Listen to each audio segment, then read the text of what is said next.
이번에 그 지방에 사시는 한 성도님과 이렇게 전화 신방을 하게 되었어요. 이분은 오랫동안 뭔가에 이렇게 짓눌려 있으시더라고요. 그래서 그게 뭔가 했더니 이분이 예전부터 교회를 다니셨는데 어떤 교회를 다녔어요. 그런데 가만히 어느 날 다니다가 보니까 이 교회가 뭔가 잘못됐다는 것을 이제 느꼈어요. 이분 판단에 그랬어요. 그래서 그 교회를 나와야겠다고 결심을 하고 이제 나오려고 그러는데 거기에 계셨던 목사님이 당신 나가면 그거는 성령 회방죄다 하고 저주해 버린 거예요. 그래서 이분의 그 옛날이죠. 그 순수했던 그 심령에 정말 비수가 되어서 그 오랜 세월 동안에 나는 성령 회방죄를 저지른 사람이야. 이거에 깊이 찔려서 짓눌려 있었던 거예요. 목사님, 저는 이 땅에 관심도 없어요. 저는 저 천국밖에 보이지 않아요. 근데 저는 천국 꼭 들어가고 싶은데 나 같은 사람 천국 갈 수 있을까요? 저는 성령 회방죄 저지른 사람 아닐까요? 이것 때문에 어쩔 줄을 몰라 하더라고요. 그래서 제가 봤을 적에 당연히 목마르잖아요. 그리고 말씀대로 어떻게든지 살아가 보려고 하시더라고요. 근데 어떻게 성령 회방죄라고 할 수 있겠습니까? 그래서 성령 회방죄가 뭔지 간단하게 얘기를 해주고, 그리고 성도님은 성령 회방죄 아닙니다. 염려하지 마십시오. 이제는 오늘부터 성도님은 자유하셔도 됩니다. 그랬더니 목사님, 저 괜찮은 거 맞습니까? 정말 괜찮은 거예요? 괜찮습니다. 딱 하는 그 순간에 이분이요, 그 자리에서 항엉하면서 오열하기 시작하더라고요. 얼마나 많이 우시는지요. 나 이제 흔들리지 않아도, 이제 흔들리지 않고 목사님 말씀만 철석같이 믿고 이제는 흔들리지 않을게요. 그러니까 이런 얘기들을 들었을 적에 너무 제가 안타깝더라고요. 누군가가 말씀을 알아서 이분에게 전해줬더라면 얼마나 좋았을까. 그 수많은 세월 동안에 누군가가 말씀을 알아서 전해줬더라면 이분은 그 허송 세월을 하지 않고 그 십자가 붙들고 천국을 위해서 더 달려갔을 텐데. 그러나 또 그 가운데 하나님의 뜻이 있을 줄로 믿습니다. 자, 그런데 정말 안타까운 거는요, 그래도 그분은 목마름이 있었어요. 괜찮아요. 그런데 진짜 안타까운 사람은 교회를 부지런히 다니면서도 불구하고 천국과 전혀 상관없는 사람들이 있는 거예요. 호세아서에 보면 내 백성이 지식이 없으므로 망하는도다 그랬어요. 정확한 기초 위에 시작을 하지 않고 세월이 흘러서 그 상태로 굳어져 버려서 나중에 진리를 말해줘도 그게 굳어진 상태에서 들리지를 않는 거예요. 이런 경우들이 있을까요? 많겠죠. 아주 많겠죠. 그러면 예수님께서도 보면 어쩔 수 없었어요. 그런 사람들에게는. 그래서 주님께서 뭐라고 말씀하시냐면 귀 있는 자는 들을지어다 하셨어요. 동일하게 지금 귀를 가지고 있어요. 그래서 설교 말씀을 들어도 귀 있는 자들만이 구원에 이른다 그랬어요. 자, 그렇다면 내가 귀 있는 자인지 어떻게 할 수 있을까요? 누가복음 10장 22절에 보면 중요한 대목이 슬쩍 지나가요. 거기 어떻게 됐냐면 예수님께서 성령께 사로잡히셔서 이렇게 말씀을 하십니다. 아버지여, 이것을 지혜롭고 슬기 있는 자들에게는 어떻게 한다고요? 숨기시고 어린 아이들에게는 나타내심을 감사하나이다. 옳소이다. 이렇게 된 것은 아버지의 뜻이니이다. 아멘. 자, 어린아이 같은 사람들에게는, 이 어린아이는 뭐예요? 단순하고 순수해요. 그래서 말씀을 그대로 받아들이고 흡수를 합니다. 자, 그런데 반대로 지혜로운 사람, 슬기 있다고 생각하는 사람들에게는 숨겨졌어요. 우리가 생각하는 것과 반대지요. 지혜롭고 똑똑한 사람들은 말씀을 더 잘 들을 것 같은데, 더 잘 이해할 것 같은데 그들에게는 오히려 숨겨졌다는 거예요. 왜? 그동안 내가 가지고 있었던 그 지식 갖고 말씀을 판단하느라 그것이 주님의 말씀이 그대로 들리지를 않게 되는 거예요. 색안경을 끼고 본다고 그러죠. 그러니까 지혜 있는 사람들에게는 숨겨졌다는 거예요. 들어도. 똑똑하다고 여러분들 생각하십니까? 그런 생각 가지는 순간부터 우리들은 무너지는 거예요. 다 내려놓으셔야 돼요. 그리고 세월이 지나도 항상 어린아이처럼 그래도 분별해야 되는데요. 아니에요. 어린아이처럼 마음문을 열고 단순하게 그대로 흡수하려는 그 마음을 가지고 말씀에 귀를 기울여야 되는 거예요. 오늘 제가 나눈 이 말씀 잘 기억하셔야 돼요. 이 말씀을 지금부터 이제 나눌 텐데 잘 붙들고 여러분들의 것으로 만들면 여러분들 반드시 우리는 천국 이를 줄로 믿습니다.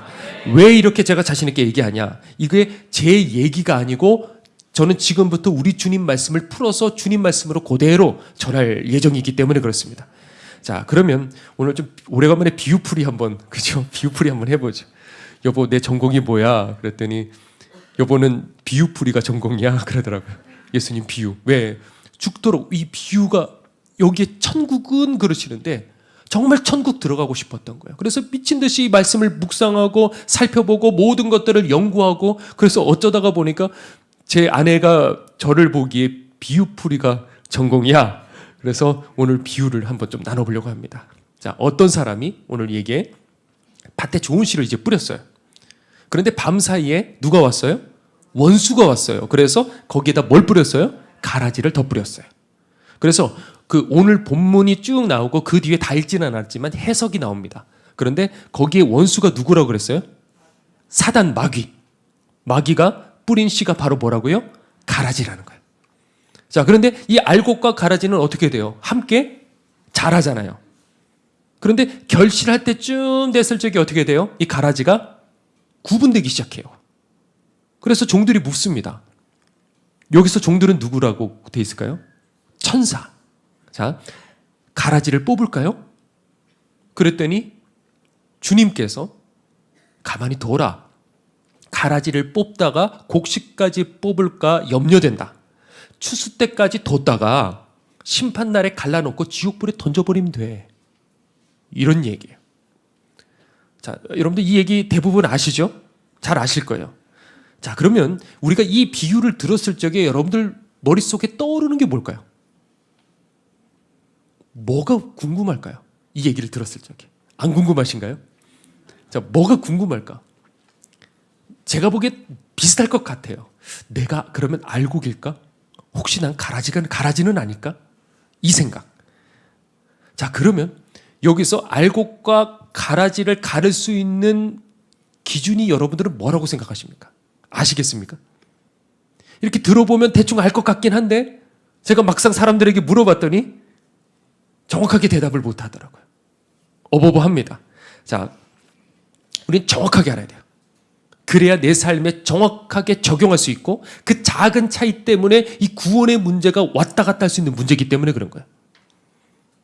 예수님의 비유는요, 당시 사람들은 누구라도 이해할 수 있도록 생활에 친숙한 소재를 가지고 예수님 말씀을 하셨어요.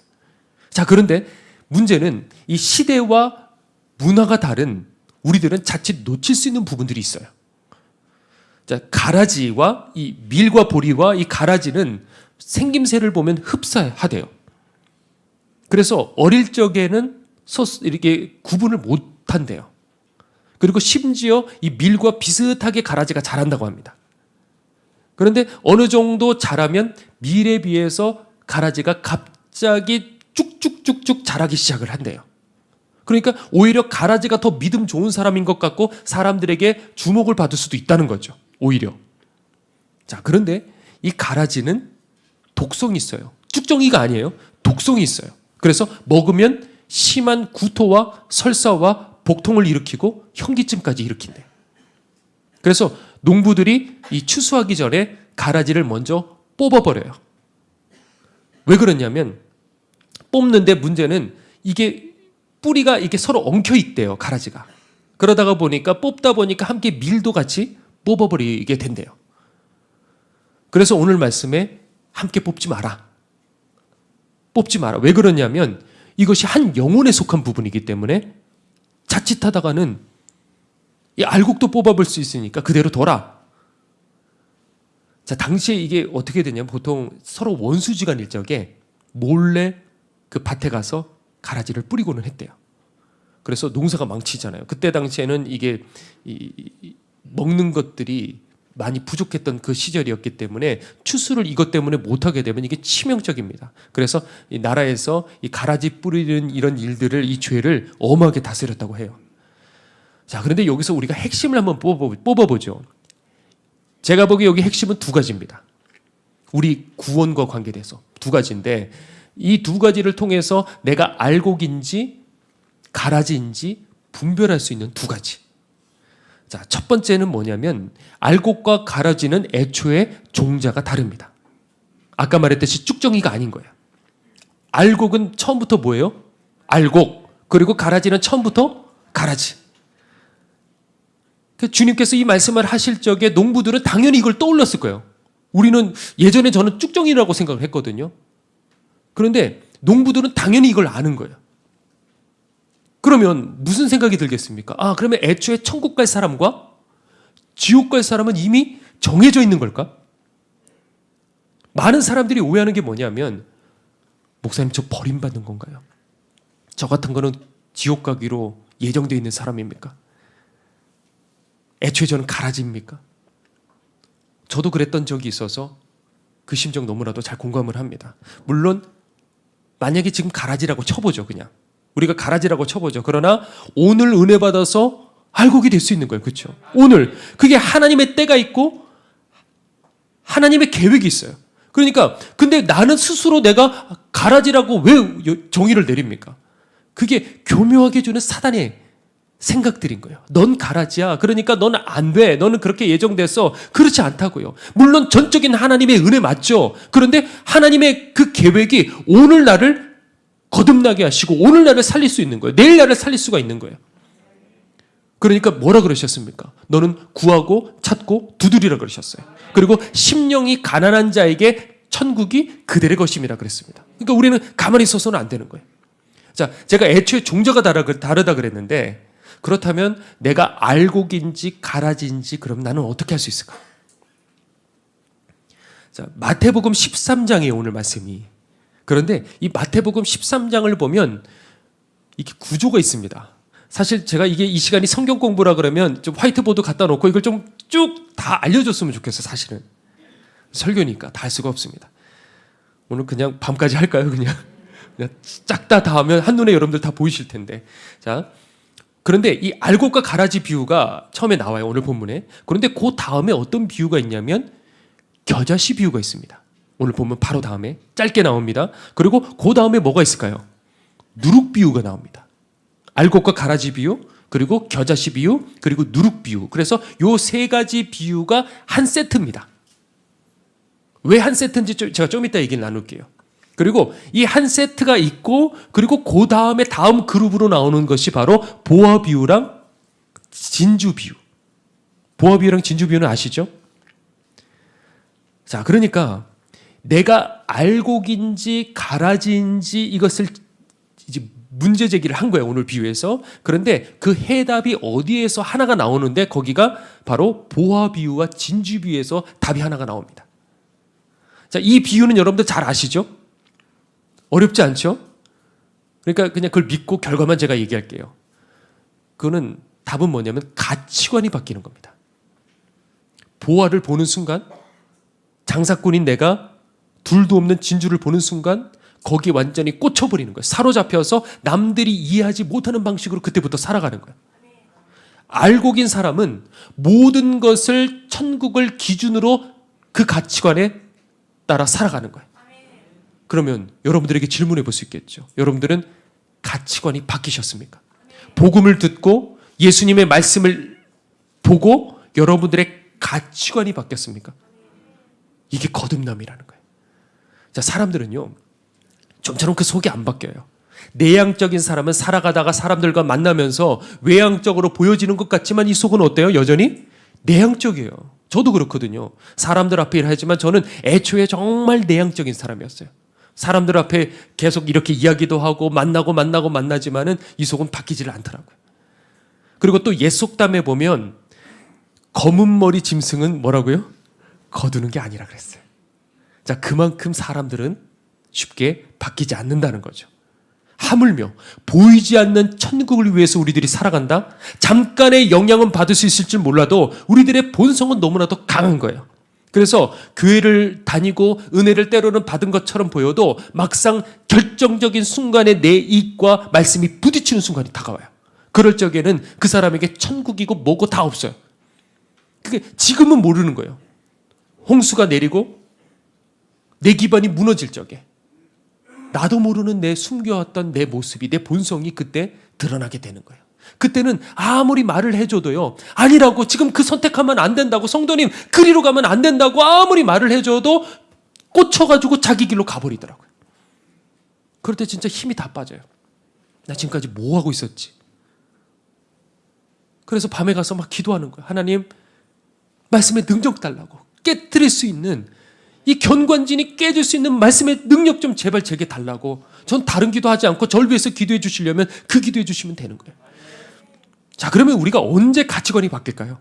언제? 제 딸이 어렸을 적에 저희 외할머니가 5만 원짜리 이거를 딱 이렇게 주셨어요. 어렸을 적에. 그러면 할머님이 이렇게 딱 가시면 제가 싹 하는 거예요.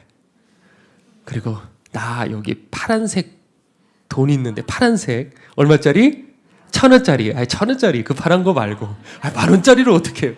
1,000원짜리를 기왕 가야지. 그래서 야, 그 파란색이 있는데 너 그거 누런 거 그거 그 누른 거만 너 여러 장 있잖아. 이거 파란 거 이거 예뻐. 그러면 얘가 오 하고 이렇게 보는 거예요. 바꾸자. 그러면 응 아빠 하고 바꿔버리는 거야.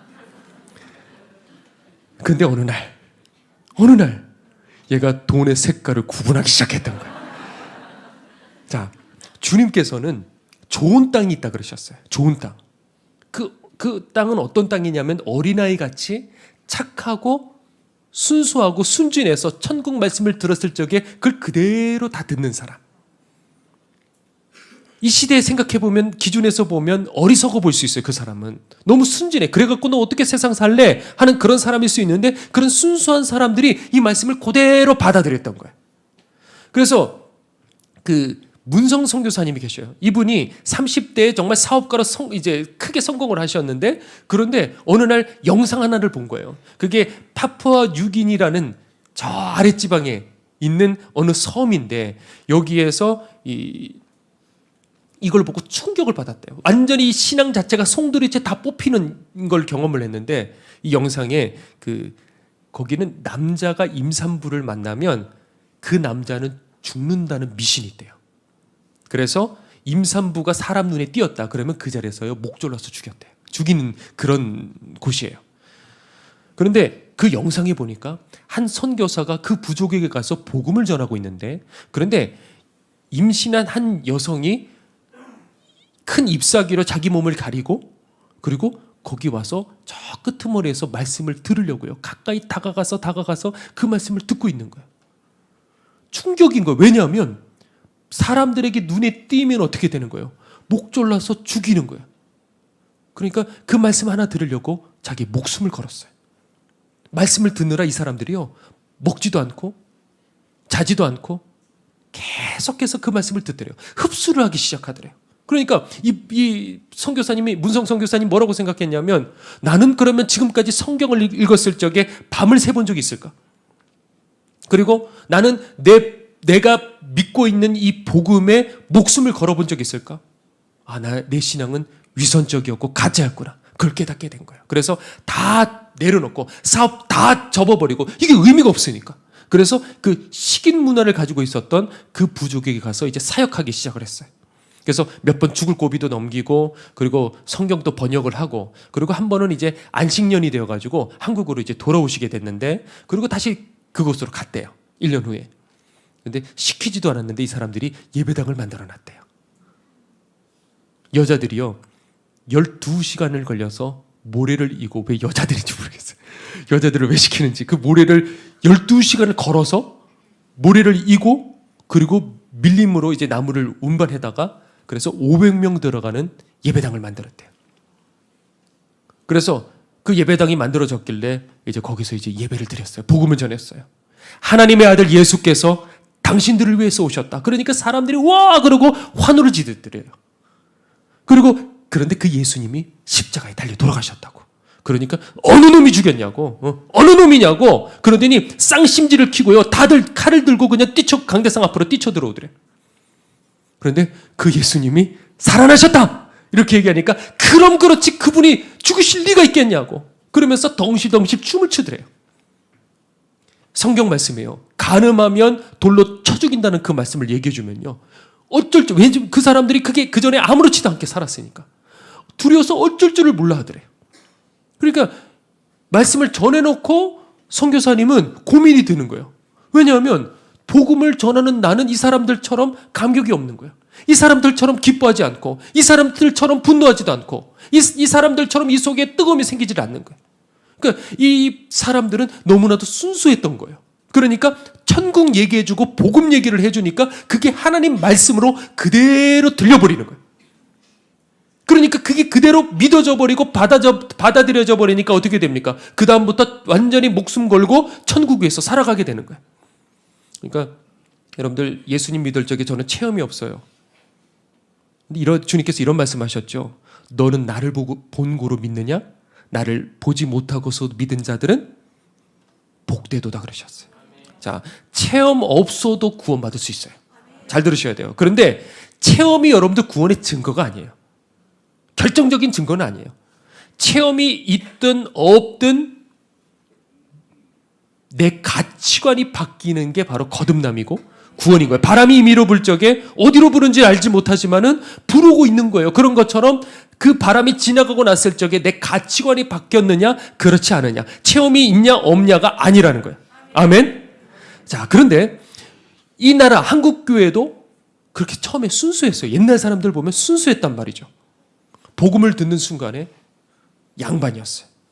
이게 무슨 의미가 있냐? 이거를 그대로 막 이걸 계산하고 복잡하게 계산해서 이해타산하고 뭐 계산기를 두들기고 이런 거 없고, 주님 안에서 다 하나잖아. 이게 없잖아. 그래서 그 자리에서 자기의 재산들을 다 집안에 있는 노비들에게 다 갈라서 나눠주고, 그리고 노비 문서를 다 태워버렸어요.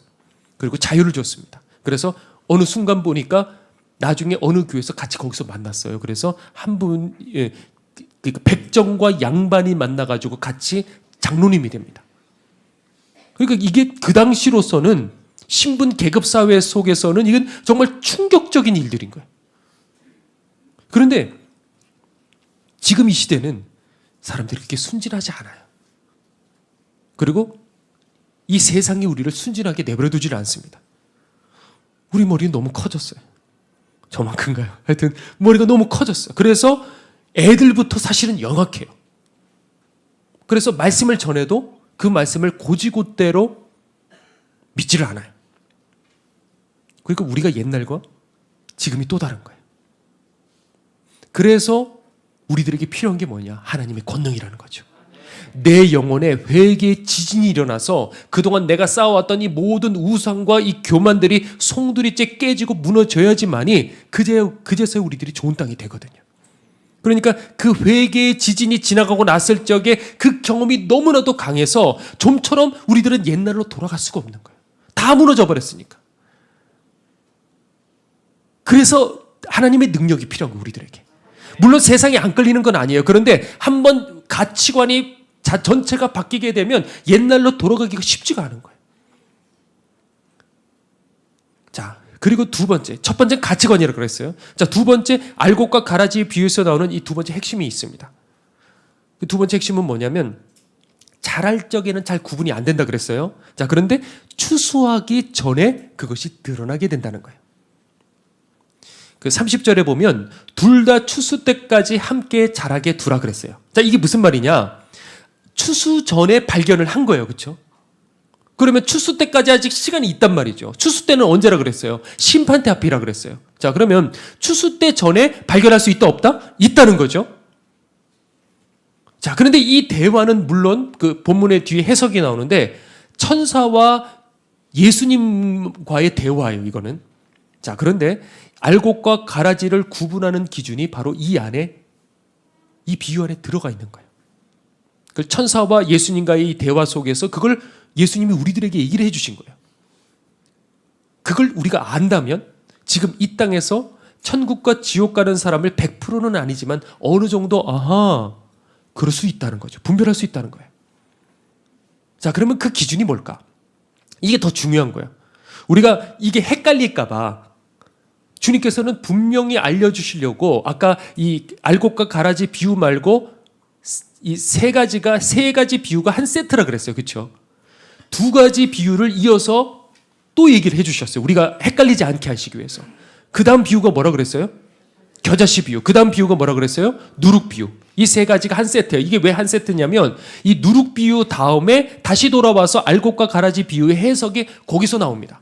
그러니까 이거는 한 세트고, 그렇다는 것은 무슨 말이냐? 이 세 가지 비유가 한 가지 것을 가르쳐주고 있는 거예요, 우리들에게.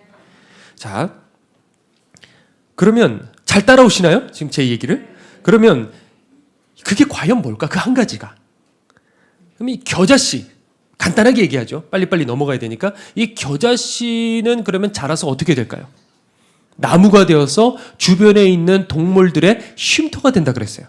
그렇죠? 자, 그러면 그 누룩은 어떻게 됩니까? 결국 맛있는 빵이 되어서 사람들이 맛있게 그 빵을 먹을 수가 있게 되는 거죠. 그러니까 이게 뭐냐? 즉 누군가가 나를 통해 혜택을 얻게 된다는 거예요. 알곡도 마찬가지죠. 사람들이 그 알곡을 어떻게 해도 나중에 맛있게 밥을 지든 빵을 만들든 먹어요. 핵심은 뭐냐? 알곡은, 겨자씨는, 누룩은 남에게 선한 영향력을 끼친다는 거예요. 주님께서는 열매를 보아 나무를 알 수 있다 그러셨잖아요. 그렇죠? 이 말씀 기억나시죠? 자, 우리들은 생각하는 거야. 열매가 뭘까? 열매가 뭘까? 그래, 거룩한 걸 거야. 열매가 뭐지? 내가 성령 충만한 걸 거야. 기도 뜨겁게 하는 걸 거야. 예배 열심히 잘 지키는 걸 거야. 여러 가지를 생각할 거야. 자, 그런데 적어도 알곡과 가라지 비유에서 나오는 그 열매란 말 그대로 그 열매인 거예요. 남들에게 나를 통해 선한 영향력을 끼치는 것. 그 열매를 먹는 거예요. 자, 사택에 저희 그 아이들을 키우는 성도가 한 분이 있습니다. 이분이 젊었을 적에 사택으로 왔는데, 그 당시 이제 박 목사님이 그 허리를 예전에 이렇게 맞으셔서 허리가 그때까지 아프셨어요. 그러다가 어느 집회에서 정말 고생하셨는데 그걸 자기의 몸을 던져가지고 집회를 이끌어 나갔을 적에 하나님께서 고쳐주셨어요. 그래서 그 당시에는 박 목사님 만났을 적에 항상 그 스타렉스 차를 타고 다니시는데 뒤에 전기 장판을 붙여갖고 그렇게 다니시고, 목양실의 의자에도 이 전기가 이렇게 항상 있었어요. 너무 아프니까. 그런데 너무 허리가 아파가지고 그 사택으로 이분이 가셨을 적에 이 허리를 꼿꼿이 세우고 무릎을 꿇고 그러고 싱크대에서 이렇게 밥을 하고 계셨더래요. 그런데 그 모습이 안쓰러워서 내가 가서 도와줘야겠다. 그래서 이분은 그저 한 일주일 정도 왔다가 그리고 이제 그분 나라로 가셔야 되는데, 오셨다가 그게 하루 일주일이 되고 한 달이 되고 1년이 되고 10년이 되고 그렇게 사시게 된 거예요. 그래서 그때 있었던 이제 신학생들은 전부 다 목사님이 되시고, 그리고 그 이후에 이제 그때 이제 한 10년 정도 됐죠. 그 아이들이 그때는 이제 4-5살이었거든요. 근데 그 아이들이 이제는 그 아이들을 데리고 키우는 이제 엄마가 되었죠. 애들은 이제 하나같이 상처가 많이 있었어요. 그래서 그 가시들을 누군가가 다 받아줘야 되는 거예요. 그러니까 이 마음속에 얼마나 상처가 많이 있겠습니까? 그러니까 남몰래 뒤에서 밤에 눈물도 많이 흘렸을 거예요, 분명히. 근데 아무에게도 내색을 안 해요, 이분은. 근데 그러던 어느 날이었어요. 이것도 좀 꽤 된 건데, 수년 전에 어떤 한 목사님이 예언의 은사를 받으신 거예요. 그래서 그분이 다락방으로 오시게 됐는데 마침 제가 그분과 만나게 되었어요. 그래서 저를 위해서 기도를 해주시겠다 그러셔서 제가 무릎을 꿇었어요. 근데 충격적이었습니다. 왜냐하면 이분이 이제 저를 위해서 이제 기도를 해주시기 시작하시는데, 제가 사실 하루 전에 하나님 앞에 분명하게 들었던 말씀들이 있어요. 아주 중요한 말씀이에요. 그래서 이거를 사람들에게 얘기하지 않은 중요한 말씀이 제 안에 간직하고 있어서 하루 사이에. 그런데 그거를 정확하게 그 단어, 그 문장까지 동일하게 그대로 얘기를 하시는 거예요. 충격적이었어요. 아무한테도 얘기 안 했는데. 그 자리에서 정말 눈물이 쏟아지더라고요. 아, 하나님이 아시는구나. 하나님이 모든 거 다 아시는구나. 그런데 그 자리에 누가 있었냐면 저와 그분 목사님과 그리고 우리 조성용 목사님 3사람이 있었어요. 조 목사님은 그거 기억하실지 모르겠지만. 그런데 그때 마침 그 성도님도 있었어요. 그 공간 말고 주변에 있었는데 이 목사님이 그 성도님도 기도를 해주셨어요. 네, 이렇게 얘기를 하셨어요. 이분에 대해서 목사님은 전혀 모르신 거예요. 근데 이렇게 얘기를 하셨어요. 성도님 앞에 어린아이가 있는데, 어린아이들이 있는데, 이 성도님이 그 어린아이들을 묶고 있는 이 쇠사슬을 하나하나씩 끊어주고 있네요. 이렇게 얘기를 하시더래요. 그러니까 얼마나 눈물이 터져 나오겠습니까? 그러니까 하나님이 다 알고 계시는 거예요. 그동안의 눈물과 그것 때문에 그 가시를 품에 다 끌어놨던 그 고통과 그 많은 그 세월들, 수고했던 그 세월들을 하나님이 전부 다 기억하고 계셨던 거예요. 그래서 그 아이들이 세월이 흘러서 이제는 의젓한 중학생이 되고 고등학생이 되어서 이제는 하나님도 만났어요. 그래서 밤마다 산에 올라가서 기도하고 그리고 학교에서 같이 모여가지고 기도회를 열고 그런 귀한 아이들이 되고 있어요. 그분은 화려하지 않고 평범해요. 그런데 저 천국의 알곡이 마치 그런 것과 같아요. 조용히 자기 일들을 감당하는 사람. 이게 바로 알곡의 특징인 거예요. 영향을 끼칠 수 있는 사람. 나만 살아가는 게 아니라. 자, 그럼 반대로 지옥 가는 사람들의 특징은 뭐냐? 가라지의 특징은 뭐냐? 열매가 없어요. 다시 말해서 내 인격과 내 삶과 섬김으로 선한 영향력을 끼치지 못하는 사람. 그게 가라지예요. 가라지도 알곡과 동일하게 물과 영양분을 빨아먹어요. 부지런하게 빨아먹어요. 부지런하게 설교 들어요. 부지런하게 예배 드려요. 그런데 열매가 없어요. 동일하게 예배도 드리고 동일하게 말씀도 듣는데 시간이 지나서 말씀도 많이 알아요. 그런데 열매가 없어요. 게을러요. 아무 일도 안 해요. 그리고 자기밖에 몰라요. 오로지 나만 위해서 살아가요. 베풀지 않고 나누지 않고 섬기지 않고 전하지 않고 오로지 나만 위해서 살아가요. 바리새인들은 거룩에 관심이 많았어요. 그래서 바리새라는 뜻이 뭐냐면 구별된 사람들이란 뜻이에요. 우리가 좋아하는 말이죠. 구별된 사람들. 세상과 구별돼서 죄짓지 않고 깨끗한 상태로 천국에 올라가기를 열망했던 사람들이 바로 바리새인들이었어요. 그 시대. 그러다가 보니까 어떻게 됩니까? 이게 흘러가지 않으니까 자연스럽게 고인물이 됐죠. 그래서 나는 니들과 달리 나는 거룩해. 이런 생각으로 꽉 찬 거예요. 저는 11조도 합니다. 금식도 일주일에 합니다. 율법도 잘 지킵니다. 그래서 저기 있는 저 세리와 같지 아니함을 감사하나이다. 자, 그런데 주님은 그게 거룩이 아니라는 거예요.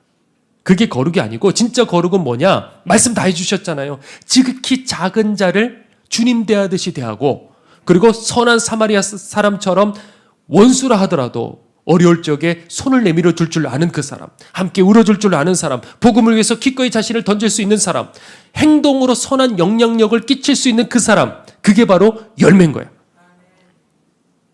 그런데 바리새인들은 뭐라 그러셨습니까? 저들은 말은 하지 행하지는 않는다 그러셨어요.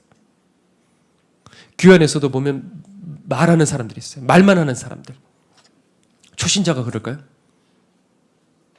아니죠. 교회 오래 다닌 사람일수록 이 안에 든 것이 많기 때문에 그 든 것이 말로 나오기 시작하는 거예요. 문제는 그게 좋은 말이 아니라 가라지처럼 독을 쏟아낸다는 거죠. 똑같이 영양분을 먹었는데 똑같이 햇볕을 받았는데 누구는 선한 영향력을 끼치고 누군가는 독이 되어서 다른 사람들에게 복통을 일으키게 하는 그런 사람이 되어버리는 거예요. 함부로 무례하게 말하는 사람들이 있죠. 그러면 주변 사람들이 다 상처를 받아요. 그 사람 나타나면. 근데 이 사람은 생각하는 거, 왜 저 사람들 왜 자꾸 내 앞에 오면 피하지? 왜 자꾸 내가 가면 왜 이렇게 소심하게 삐져? 그 사람이 문제가 아니고 내가 문제일 수 있는 거예요.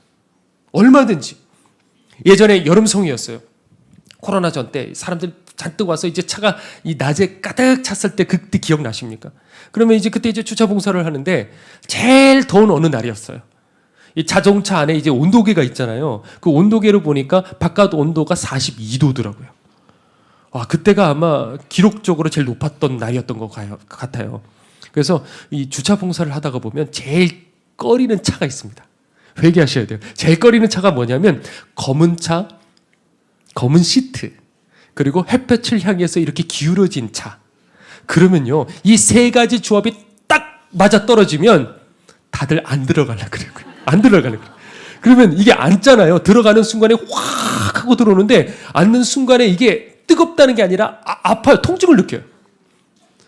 그리고 그 차를 어떻게 해서든지 이렇게 다른 데다가 세우고 나오면요, 42도가 시원해요. 정말. 근데 그 당시 이제 주차 봉사를 그날 하고 있는데 가끔 보면 눈살 찌푸리는 일들이 있어요. 아시다시피 여러분들 다락방의 주차 공간이 이제 턱없이 부족하잖아요. 그런데 어느 날 이제 외부 강사께서 오신 거예요. 그러면 근데 그날따라 그 교회에 많은 성도들이 따라오셨더라고요. 그래서 와, 대단하다. 정말 저분들 저 교회는 뜨거운 교회인가 보다. 그렇게 생각을 했죠. 그런데 거긴지는 모르겠지만 다락방 성도는, 그러니까 우리 여기 공동체 성도는 아니신 것 같아요. 잘 모르니까. 그러면서 제가 앞에 이렇게 서 있는데 저한테 짜증을 내면서 이렇게 말을 거는 거예요. 아, 저기 갓길에 공간이 있잖아요. 아, 여기다 세우면 되는데 왜 이렇게 고생이야? 아이, ABC 이렇게 해버리는 거예요. 사람들 다 보는 데서. ABC. 네. 저도 영어 잘할 수 있다고요. 자, 온갖 인상을 다 쓰고 계단을 올라가는 거예요. 그래갖고 제가 그냥 이렇게 올라가가지고 무슨 은혜를 받을 수 있습니까? 라고 말하고 싶지만 저는 그렇게 이렇게 강한 사람이 아니에요. 그래서 속으로만 그냥. 그렇게 이제 예배 시간에 그렇게 막 손 흔들고 막 기도하고 막 몸 흔들어가면서 기도한다고 하나님 기뻐하시겠냐고요. 그러니까 우리는 자신을 속여서는 안 된다는 거죠. 그리고 사람들이, 가라지 같은 사람들은 어떻냐면 사사건건 비판적이에요. 그래서 앞에서는 비판적으로 이렇게 대놓고 말을 하고 뒤에서는 또 수근수근 얘기를 하는 거죠. 그래서 로마서에 보면 수근수근하는 죄는 살인죄랑 동일하게 뭐라고 되어 있냐면 불지옥이다. 사형에 처한다. 그런데 그런 말씀을 봐도 두려움이 전혀 없어요. 그러니까 그게 무슨 말이냐? 성경을 고지고대로 믿지를 않는 거예요. 가늠한 자 하니까 그 사람들 떨었잖아요. 근데 우리는 가득 찬 거에다 거룩하다고 생각하는 거예요. 그러니까 그런 말들 해도 전혀 두려워하지 않아요. 그래서 예배 딱 마치고 난 다음에 카페 같은 데서 옹기종기 모여서 은혜되는 얘기, 오늘 들은 말씀들 이렇게 나눠야 되는데 그거 말고 교회 험담하고요. 목사 험담하고요. 그리고 교인들 험담하고요. 근데 이상하게요. 또 그런 얘기들은 금방 전염이 됩니다. 근거 없는 말. 알아보면 일어나지도 않은 그런 일들인데 그런 말들을 퍼뜨리는 사람들이 있어요. 아, 우리 가운데 말고요. 그러니까 그런 일들이 있어요. 이게 도무지 이해가 안 되는 게 스스로 추측한 말들을 그걸 왜 입 밖에 꺼내는지. 분명히 그랬을 것 같아요. 없는 말을 거짓말할 것 같지는 않은 것 같은데 스스로 그냥 내 생각에 이럴 거야 하는 것들을 입 밖에 딱 꺼내고 그게 다른 사람들에게 전달돼서 그게 눈덩이 같이 커지기 시작하는 거예요. 가라지는 누가 심는다 그랬어요? 사단이 심는다 그랬어요. 그러니까 그 자리에 사단이 그 말 듣는 사람들에게 부정적이고 악한 것들을 이 가슴 속에 심겨줘 버리는 거예요. 그래서 그 사람이 변질이 되는 거예요. 그래서 그 사람은 가라지가 되는 거예요. 바로 그때. 그럼 여러분도 왜 그 자리에 있겠습니까? 가라지 된다는데 여러분도 왜 그 자리 그대로 있겠습니까? 그런 자리에 있으면 얼른 그냥 뛰쳐나오셔야 돼요. 그러니까 끼리끼리 사실은 모이는 거예요. 예수님께서 십자가 달리실 적에 앙숙이었던 헤롯과 빌라도가 하나가 되었다는 것처럼 이게 이상하게 서로 끼리끼리 끌리는 거예요. 그 자리에서 이미 말을 섞고 있다는 것 자체가 이미 같은 부류라는 거예요. 천국은요, 말 많이 하는 사람이 아니고 아까 말했듯이 아무 말 없이 섬기는 사람. 이것이 바로 알곡이라는 것이죠.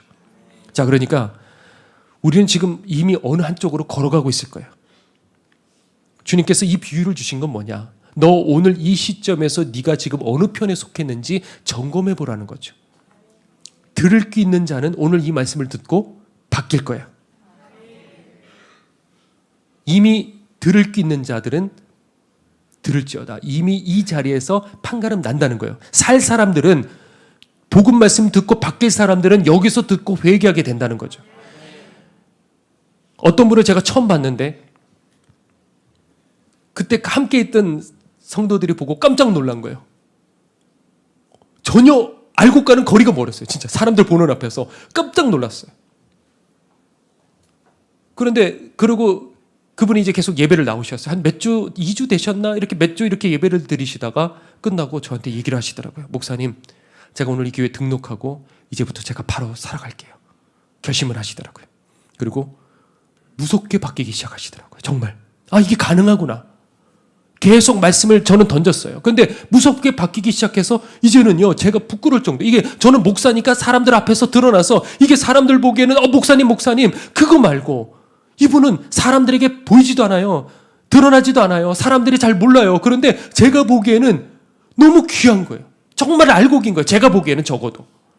이런 분, 이렇게 바뀌는 거예요. 하나님께서 그분을 사랑하시는 거예요. 이런 얘기들을 어떻게 다 말해야 될지 모르겠지만 하나님이 그분을 사랑하시는 거예요. 이게 거듭남이구나.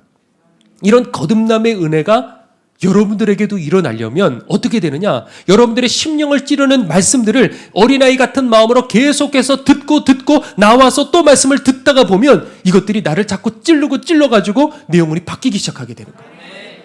제가 한 가지 얘기하고 오늘 말씀 정리하도록 할게요.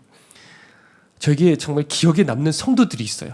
어디든지 있는데, 예전에 제가 처음 이 개척교회를 이제 하게 될 적에 그때 전임자가 있었는데 이제 뭐 자리만 남았던 거죠.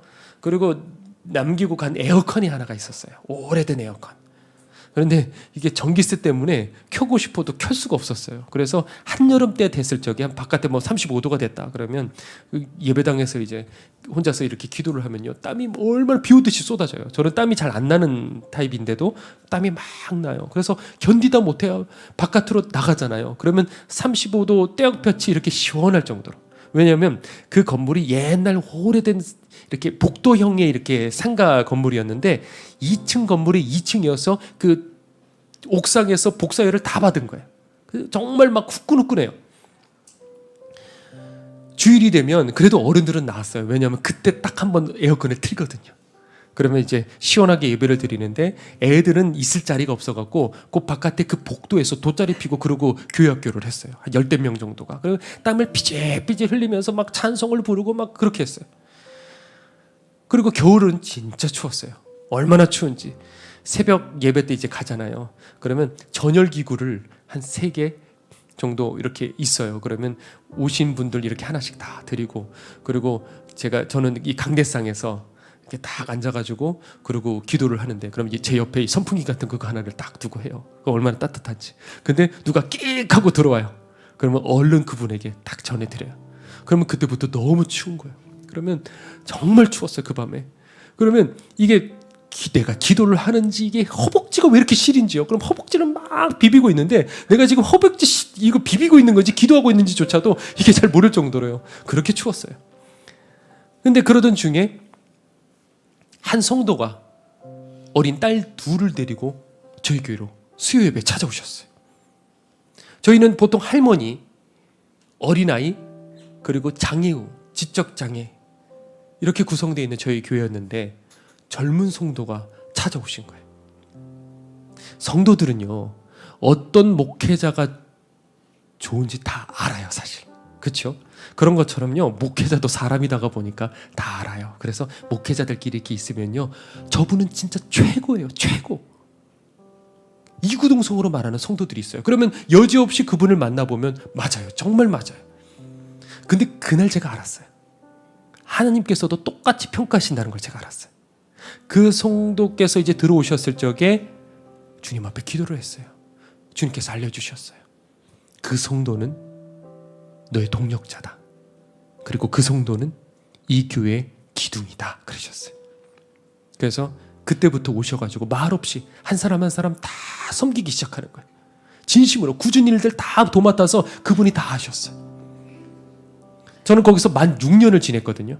사역을 했는데, 그리고 이제 인천으로 이제 오게 되었을 적에 그분과 마지막으로 이렇게 식사를 했어요. 아직도 기억나요. 사람이 이렇게 오래 울 수도 있구나. 2시간을 그 식당에서 있었는데 2시간 내내 흐르더라고요. 어떻게 이렇게 눈물이 많을 수가 있지? 이분 집 앞에는 걸어서 정말 여러분들 유명한 크고 좋은 교회가 있었어요. 이분이 거기 갈까 고민했대요. 근데 아내도 같이 주르르륵 눈물을 흘리면서 아내가 용기를 내서 이렇게 얘기를 했어요. 성도님, 이 작은 교회를 지켜주세요. 그 한마디에 그분이 그 교회를 지키기 시작했어요. 그러니까 그분 생각하면 제 아내는 아직도 울어요. 아직도 울더라고요. 기도할 때마다 당연히 마음에 갈 수밖에 없는 거예요. 이미 몸이 이쪽으로 왔지만은 그 마음이 거기 갈 수밖에 없어요. 하나님, 이분 두 딸에게 주님 주실 수 있는 최고의 복들을 주십시오. 그래서 가는 곳마다 존귀의 여김을 받을 수 있게 해주십시오. 이런 사람, 기억에 남는 사람, 누가 봐도 저 사람 귀한 사람이구나. 기도할 때마다 이분을 생각하면 눈물이 나와요. 우리가 하나님 앞에서도 이런 사람이 돼야 된다는 거죠. 자, 그러면 나는 과연 어떤 쪽일까? 나는 정말 알곡일까? 말 많이 할 것도 없고요. 그냥 주위를 한번 돌아보십시오. 이 시간에 알곡하면 여러분들 떠오르는 사람 있습니까? 알곡했을 적에 떠오르는 사람. 그 사람이 100%라고 할 수는 없어요. 그러나 그 사람들이 천국에 가까운 사람들인 거예요. 말 없이 선한 영향력을 끼치는 사람, 바로 그런 사람들이 천국 들어가는 사람들이에요. 자, 그러면 그런 잣대로 한번 여러분들 자신을 한번 지금 보시죠. 나는 과연 어떤 사람일까? 물론 처음에는 사람들이 드러나지 않아요. 그러나 결국 삶으로 증명이 된다는 게 바로 알곡과 가라지 비유예요. 자, 오늘 이 본문이 우리들에게 절망을 주려는 그 말씀이 아니에요. 지금이라도 내가 가라지라는 걸 알았다고 한다면 하나님 앞에 알곡되게 해달라고 구하라는 것이죠. 자, 가라지가 어떻게 알곡이 될 수 있을까? 이게 종이 다르다 그랬잖아요. 그런데 가라지가 알곡이 되게 하는 것이 바로 뭐예요? 거듭남이라는 거예요. 그게 사람으로서는 할 수 없으되 하나님으로서는 그렇지 아니하니 하나님으로서는 다 하실 수 있느니라 그러셨어요. 자, 그러니까 오늘 이 시간에 우리가 함께 찬양 부르고 이제 기도하기를 원하는데, 강력한 회개의 역사가 일어나서 내 영혼의 지극 변동이 좀 일어나게 해달라고. 그래서 내 가치관이 바뀌고 천국에 꽂혀버려서 내 이제는 좋은 땅이 될 수 있게 해달라고. 그래서 여러분들 할 수 있는 것부터, 작은 것부터 한번 시작을 해보십시오. 결심을 하셔서 나누고 섬기고 베풀고 전하고 우리들이 그렇게 살아가게 될 적에, 지금은 몰라요. 그러나 세월이 지났을 적에 심판 때까지 가보지 않더라도 주변 사람들이 너는 진짜야, 넌 정말 하나님의 사람이야, 기억에 남을 수 있는 우리들은 꼭 그런 사람이 되시기를 간절히 축원합니다. 우리 함께 준비하신 예물 드리시면서 찬양하겠습니다.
하나님의 영광,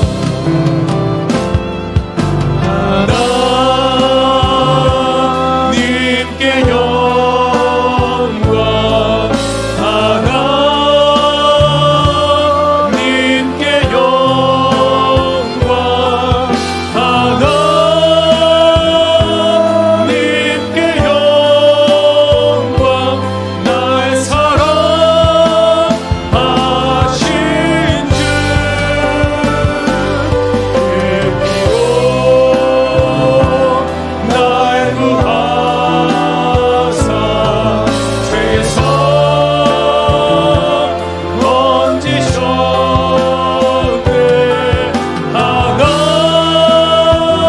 하나님께 영광, 나의 사랑하신 다시 한번 찬양하겠습니다. 어찌하여야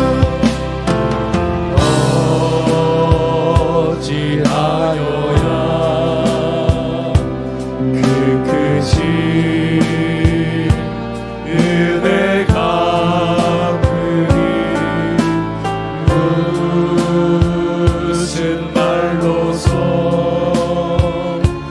그 사랑 참 감사하리요. 하늘에 천군 천사라도 나의 마음 모르리라.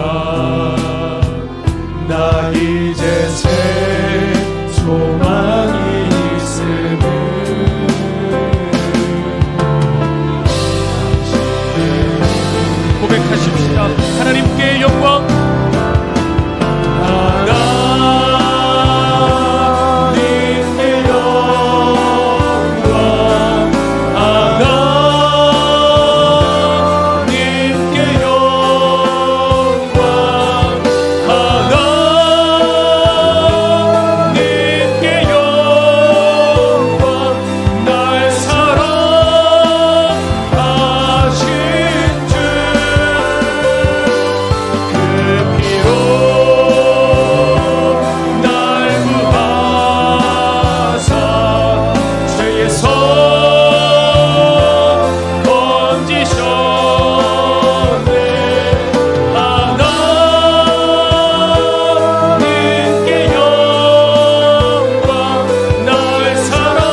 두 손 들고 하나님께 영광.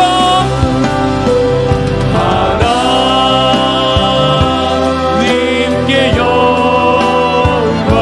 아멘. 하나님께 영광.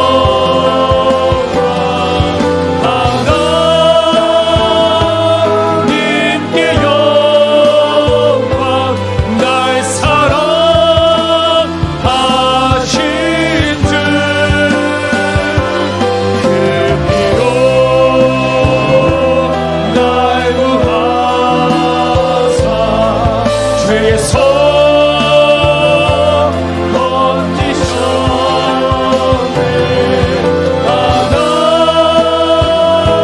하나님께 영광.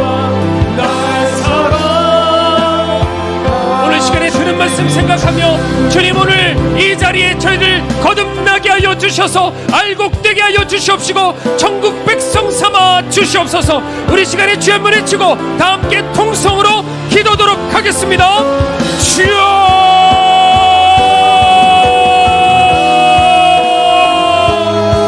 주여 하나님 오늘 이곳에 있는 주의 성도들을 기억하시고 온라인으로 동일하게 예배드리고 있는 우리 각 성도들을 기억하여 주셔서 하나님 기억에 남을 수 있는 사람, 세월이 지나도 모진 풍파가 아픔과 어려움이 찾아온다 할지라도 여전히 선한 영향력을 끼칠 수 있는 사람들 기억에 남을 수 있는 진짜 하나님의 사람, 하나님 거듭난 알곡들이 되기를 원합니다.